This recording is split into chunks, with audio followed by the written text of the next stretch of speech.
22 अगस्त 2023 प्रातः मुरली ओम शांति बाप दादा मधुबन। मीठे बच्चे, बाप आए हैं कलयुग की महफिल में। यह बहुत बड़ी महफिल है। इस महफिल में तुम परवाने समा पर फिदा हो, पावन बनते हो। प्रश्न है, यदि बच्चों का पुरुषार्थ अब तक भी चीटी मार्ग का है तो उसका कारण क्या? उत्तर, कई बच्चों में रूठने की आदत है। बाप से रूठकर पढ़ाई छोड़ देते हैं तो माया नाक कान से पकड़ लेती है, इसलिए पुरुषार्थ आगे नहीं बढ़ता, चीटी मार्ग का ही रह जाता है। बच्चों को मुरलीधर बनने का शौक चाहिए, सुनकर औरों को सुनाना है, रिजल्ट देनी है। जो बच्चे मुरली मिस करते हैं, जिन्हें पढ़ाई का कदर नहीं, वह कभी वक्तावर नहीं बन सकते। गीत है महफिल में जल उठी समा। ओम शांति। परमपिता परमात्मा शिव को समा भी कहते हैं। नाम बहुत डाल देते हैं तो मनुष्य मूझ गए हैं। आत्मा भी ज्योति स्वरूप है, अब तुम जागती ज्योत बन रहे हो। समा आई है, यह महफिल तो बहुत बड़ी है। कोई तो आकर बाप का बनते हैं, बाप का बन जीते जी फिदा हो जाते हैं। देह अभिमान छोड़ा तो आप मुए मर गई दुनिया। आप कौन? आत्मा। आत्मा शरीर को छोड़ देती है तो सारी दुनिया उनके लिए जैसे मर गई। अभी बाप भी कहते हैं, अपने को आत्मा समझो, हम तो बाप के हैं। शरीर का भान मिटा देना है। मनुष्य मरते हैं तो देह सहित सब कुछ भूल जाते हैं। समझते हैं शरीर छोड़ा तो तैलुक टूटा। शरीर के साथ ही तैलुक नाता है। तुम शरीर होते हुए अशरीरी रहते हो, क्योंकि तुम्हारा तल्लुक अब बाप से हो गया। तुमको राजयोग सिखाने के लिए बाप ने भी शरीर धारण किया है। महफिल में आए हैं, तुम्हारे में कोई पूरा जानते हैं, कोई अधूरा, कोई तो कुछ नहीं जानते। बाप कहते हैं, मैं इस रचना में आया हुआ हूँ, यह बातें मनुष्य ही समझेंगे। भारतवासी जानते हैं शिव जयंती भी है। शिव है परमपिता परमात्मा, सभी आत्माओं का बाप। बाहर आते हैं, जरूर मंदिर भी हैं, मंदिर तो ढेर हैं। जैसे क्राइस्ट तो एक था, उनकी यादगार में जड़ चित्र कितने ढेर बनाए हैं। यह भी परमपिता परमात्मा, जिनको पतित पावन कहते हैं, उनके मंदिर हैं। यह है अभी पतित दुनिया की महफिल, फिर होगी पावन दुनिया की महफिल।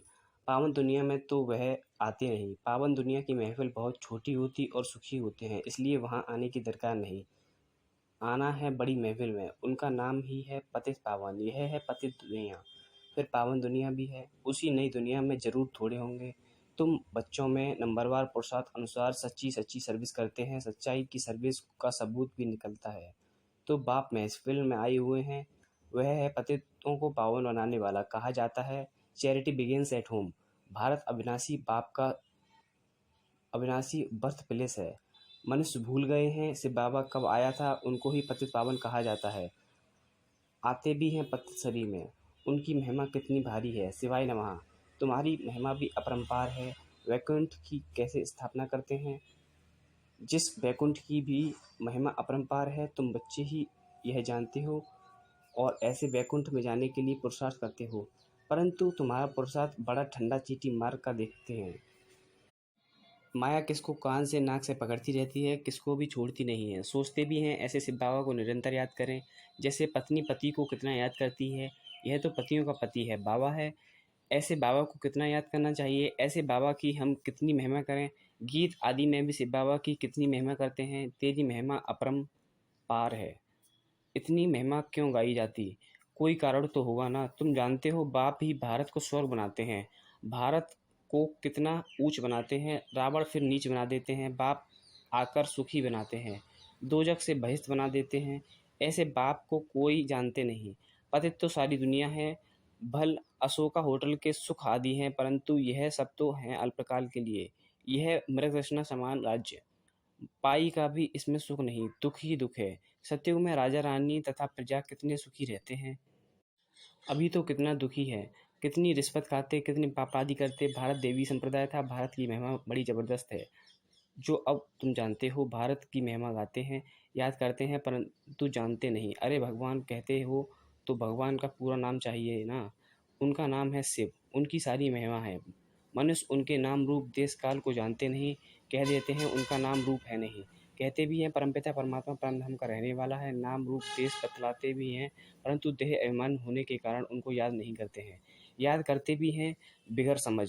गाते हैं, तुम मात पिता हम बालक तेरे। तुम समझा सकते हो, लौकिक मात पिता तो है ना, फिर वह कौन से मात पिता हैं? पिता कैसे सृष्टि को रचते हैं, कैसे मुख वंशावली रच उन्हीं को राज्य भाग्य देते हैं। सो तो तुम ही जानो और न जाने कोई, तुम्हारे में भी नंबरवार हैं। तुम समझते हो शिव बाबा ब्रह्मानंद से आकर पढ़ाते हैं, शिव बाबा की ही कितनी भारी महिमा है। ब्रह्मा द्वारा राजयोग सिखाकर हमको बैकुंठ का मालिक बनाते हैं। जरूर ब्रह्मा सरस्वती पहले पहले जाकर लक्ष्मी नारायण बनेंगे। जगत अम्बा और जगत पिता बैठे हैं, वही विश्व के मालिक बनेंगे। उनके साथ कुमार कुमारियाँ भी हैं। यह देलवाड़ा मंदिर कितना अच्छा बना हुआ है। यह मंदिर आदि तो पहले के बने हुए हैं। अभी हम भेंट करते हैं, हमारे ही यादगार का पूरा यह मंदिर है। तो यह शिवाय नमः गीत तो जरूर रखना चाहिए। 2-4 गीत फर्स्ट क्लास रख लेने चाहिए। यह बाबा अपना अनुभव बतलाते हैं, दिल होती है बाबा की याद में रहकर खाएं परंतु भूल जाते हैं।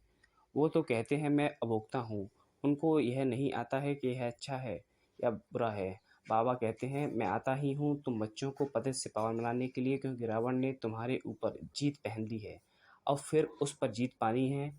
रावण तुमको कौड़ी जैसा बनाकर देवता मिसल बनाते हैं। भारत का अब दिवाला है ना, फिर तुमको सॉल्वेंट बनाता हूँ। इंसॉल्वेंट बुद्धि मनुष्य ही बनते हैं। तो वह सिपाही नमः का गीत बड़ा अच्छा है। नंबर 1 उनकी महिमा है। फिर भारत की भी महिमा है। वंडरफुल भारत था, गाते तो है ना, स्वर्ग था, हीरे जवाहरों के महल थे। फिर वह कहाँ गए? माया की कैसे प्रवेशता हुई? सतयुग में देवी देवता धर्म श्रेष्ठ कर्म थे, भ्रष्ट कर्म कराने वाली माया वहाँ होती नहीं। और यह के पुरुषार्थ की प्रारब्ध तुम पाते हो। तुमको कोई दुख होने की बात ही नहीं, पाप करने की दरकार नहीं। यहाँ तो पैसे के लिए कितने पाप करते हैं, वहाँ तो बहुत धन रहता है, बेहद की राजाई है ना। गाया जाता है भारत देवी राजस्थान था। जब देवी राजस्थान था तो देवी देवताओं का धर्म श्रेष्ठ था। बाप आकर देवी देवता धर्म की स्थापना कर रहे हैं। तुम जानते हो हम श्रेष्ठ बन रहे हैं तो कोई पाप का काम नहीं करना है, डर रहना चाहिए। अच्छे अच्छे बच्चों को माया नाक से पकड़ पाप करा देती है। अभी तुम जानते हो महफिल में बाप आए हैं, कैसे मुख वंशावली बनाए उनको श्रेष्ठ बनाते हैं। जरूर शरीर को तो लोन लेना ही पड़े। कहते हैं साधारण तन में आता हूँ, यह अपने जन्मों का नहीं जानते। मैं बतलाता हूँ, इनका नाम ब्रह्मा रख दिया है। ब्रह्मा में ही प्रवेश करता हूँ क्योंकि ब्रह्मा द्वारा स्थापना करनी है। ऐसे थोड़े ही बौद्ध इस्लामी या सिख में प्रवेश करेंगे। बाप कहते हैं मुझे उस तन में प्रवेश करना है जो पहले पहले सूर्यवंशी श्री नारायण था, फिर उनको ही बनाता हूँ। वह अपने जन्मों को नहीं जानते। यह है ज्ञान कांड। ज्ञान बाप ही देते हैं, फिर वही भक्ति का नाम निशान नहीं। ज्ञान मार्ग भक्ति मार्ग कहा जाता है। आधा कल्प भक्ति कांड, आधा कल्प ज्ञान कांड चलता है। यह भी ड्रामा में नूद है, पतित बनना ही है। बच्चों को अच्छे अच्छे राय समझाए जाते हैं, गाते भी हैं। भगवान आकर भक्तों को साथ ले जाते हैं, परमपिता परमात्मा को याद करते हैं। बाबा आओ, माया रूपी जंजीरों से आकर छुड़ाओ, हमको लिबरेट करो। जो भी मित्र संबंधी आदि हैं सबको लिबरेट करते हैं। फिर वहाँ देवी माँ बाप मिलेंगे, तुम देवी देवता बन जाएंगे, तुम्हारी आत्मा भी प्योर हो जाएगी। अभी तुम्हारी आत्मा पतित बनी है, सो फिर पावन बनेगी। अनेक प्रकार के चित्र हैं जिसका ऑक्यूपेशन कुछ भी नहीं, जैसे गुड़ियों की पूजा करते हैं। मैं ना गुड्डा हूँ ना गुड्डियों हूँ, मैं तो हूँ ही निराकार। गुड्डा और गुड़िया मनुष्य हैं, मैं नहीं बनता हूँ, मुझे निराकार ही कहते हैं। तुम गुड्डे गुड़िया अभी बहुत दुखी हो, बैकुंठ में तुम बहुत सुखी थे। सुख की महिमा अपरंपार है, परंतु बच्चे घड़ी घड़ी भूल जाते हैं, रूठ जाते हैं। ब्राह्मणों में से भी बहुत रूठते हैं, रूठकर वर्षा पाने की को भी छोड़ देते हैं। अरे तुमको वर्षा बाप से लेना है ना। यह है अविनाशी ज्ञान रत्न, पढ़ाई है। बाप ने बड़ा सहज समझाया है, भल तुम कहाँ नहीं आ सकते हो। अच्छा मुरली तो मंगा कर पढ़ सकते हो, इसमें नुकसान की कोई बात नहीं है। बाकी है पुरुषार्थ कर सर्विस का सबूत देना है। सर्विस का सबूत ही नहीं, मुरली भेजकर क्या करेंगे। मुरली पढ़ी जाती है धारण करने के लिए, अगर एक कान से सुन दूसरे से निकाल देते हो तो फिर क्या कर सकेंगे।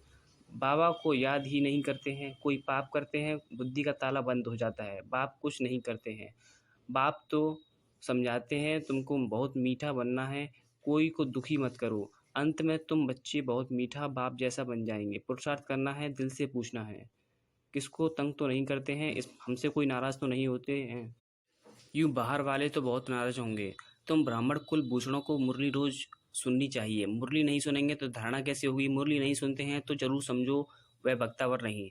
मुरली को कभी छोड़ना नहीं चाहिए। ब्राह्मणियों को भी मुरली से बाबा से मिलती है ना, उनसे कनेक्शन रखना है। डायरेक्ट मुरली तो भेजें, लेकिन फिर आप सामान भी बनाकर तो दिखाओ। बाप को याद करते रहो, बाप की याद औरों को दिलाते रहो। समाचार दो तो पता पड़े, नहीं तो कैसे समझेंगे कि बाप की सर्विस कर रहे हो? सबूत जरूर चाहिए सर्विस का। मुरलीधर बनने का शौक चाहिए, टेप से भी मुरलीधर बनते हैं ना। यह एक्यूरेट मुरली सुना सकते हैं, तुम नहीं सुना सकेंगे तो क्या करना चाहिए? औरों के कल्याण के लिए टेप रिकॉर्ड मशीन लेकर देनी चाहिए। इतने सब सुनेंगे तो उन सबका फल देने वाले को बहुत मिलेगा। ले करके देंगे वह जिनको इसके रहस्य का पता होगा। इस मुरली सुनने से तुम राजाई पद पाते हो, और कोई का भाषण सुनने से स्वर्ग का मालिक बनेंगे क्या? अथवा मनुष्य से देवता थोड़े ही बनेंगे। यह तो फर्स्ट क्लास दान करना है, जिससे 21 जन्मों के लिए बहुतों का कल्याण होता है। टेप रिकॉर्ड देकर ले देना व मकान लेकर देना कितनी अच्छी सर्विस है। बच्चे बैठ सर्विस करेंगे, मकान फिर भी तुम्हारा ही रहेगा, उसका फल तुमको मिलेगा। वहाँ रिटर्न में बड़े बड़े महल मिल जाएंगे। वह समय आएगा जो तुम बच्चों को तो बहुत मकान मिलेंगे, चरणों में झुकते रहेंगे। मकान भी हम क्या करेंगे, हमको तो सिर्फ सर्विस करनी है। मकान लो फिर मुफ्त में पैसा भर कर क्यों दो? सौदागर भी तो यह पक्का है, सेंसिबल सौदागर है। अच्छा मीठे मीठे से खिला दे लक्की ज्ञान सितारों प्रति माता पिता बाप दादा का याद प्यार और गुड मॉर्निंग। रूहानी बाप की रूहानी बच्चों को नमस्ते। रूहानी हम बच्चों की रूहानी बाप दादा को याद प्यार गुड मॉर्निंग और नमस्ते। धारणा के लिए मुख्य सार: शरीर में होते सबसे तैलुक नाता तोड़ अशरीरी बनने का पुरुषार्थ करना है। बुद्धि से सब कुछ भूल जाना है। पुरुषार्थ कर सर्विस का सबूत देना है। मुरली सुननी व पढ़नी है धारण करने के लिए। एक कान से सुन, दूसरे से निकालना नहीं है। वरदान है नेचुरल अटेंशन व अभ्यास द्वारा नेचर को परिवर्तन करने वाले सिद्धि स्वरूप भव। आप सबके निजी संस्कार अटेंशन के हैं। जब टेंशन रखना आता है तो अटेंशन रखना क्या बड़ी बात है? तो अब अटेंशन का भी टेंशन ना हो, लेकिन नेचुरल अटेंशन हो। आत्मा को न्यारा होने का नेचुरल अभ्यास है। न्यारी थी, न्यारी है, फिर न्यारी बनेगी। जैसे अभी बाड़ी में आने का अभ्यास पक्का हो गया है, ऐसे वाणी से परे न्यारे होने का अभ्यास भी नेचुरल हो जाए तो न्यारेपन के शक्तिशाली वाइब्रेशन द्वारा सेवा में सहज सिद्धि को प्राप्त करेंगे, और यह नेचुरल अभ्यास नेचर को भी बदल देगा। स्लोगन है: अशरीरीपन की एक्सरसाइज और व्यर्थ संकल्पों के भोजन की परहेज करो तो एवर हेल्दी बनेंगे या एवर हेल्दी रहेंगे।